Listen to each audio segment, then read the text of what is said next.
خوب قیمت لگائیں اپنی اس عالم کے اندر. میری قیمت کیا ہے؟ قیمت کپڑوں سے نہیں ہے کہ میں اچھے کپڑے پہنتا ہوں، میں یہ پہنتا ہوں. قیمت وجود کے اندر جو عشق کی آتش ہے، قیمت اس سے لگتی ہے.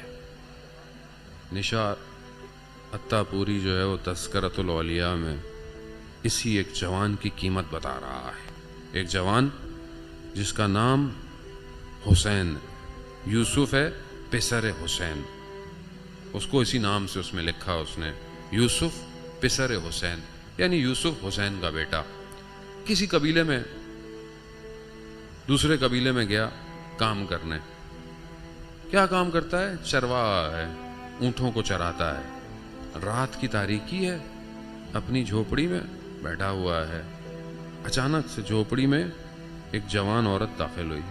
کیا دیکھتا ہے؟ قبیلے کے سردار کی بیٹی ہے. ایک دم پیچھے ہٹتا ہے.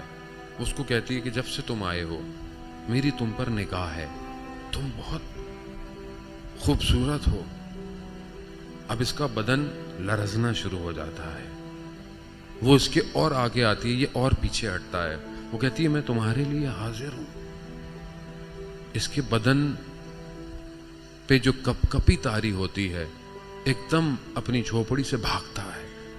باہر اندھیرا ہوتا ہے، یہ پیچھے بھاگتی ہے، کچھ نظر نہیں آتا. یہ بھاگتا رہتا ہے یہاں تک کہ جب تھک جاتا ہے، ہانپتا ہے بیابان میں، ایک درخت کنارے بیٹھ جاتا ہے. دور دور تک کوئی روشنی نہیں ہے، سو جاتا ہے. کیا دیکھتا ہے کہ اچانک سے پورا بیاباں روشن ہو گیا ہے. ایک عجیب سی ہری روشنی ہے. دیکھتا ہے کہ کچھ ملائکہ آ رہے ہیں. جب ملائکاؤں کو دیکھتا ہے تو کہتا ہے کہ تم کون؟ کہا ملائکہ. کہا کیوں آئے ہو؟ کہا تمہیں لینے آئے ہیں. کہتا ہے مجھے لینے؟ کہتا ہاں چلو لے کے چلتے ہیں. ایک جگہ پر ایک تخت لگا ہے، اس تخت پر یوسف پیمبر بیٹھا ہوا ہے. اللہ اکبر. یہ جوان حضرت یوسف علیہ السلام کہتے ہیں آؤ میرے پاس بیٹھو. کہا میں اور آپ کے پاس؟ کہا آؤ. کہا جب وہ خاتون تمہارے اس جھوپڑی میں آئی اور تم بھاگے ہو تو خدا نے مجھے دکھایا ہے کہ دیکھو یوسف، تم زلیخا سے مڑ کے بھاگے تھے، یہ جوان بھی اسی طرح بھاگ رہا ہے. کیا قیمت لگی؟ پیمبر خود ملنے آ گیا.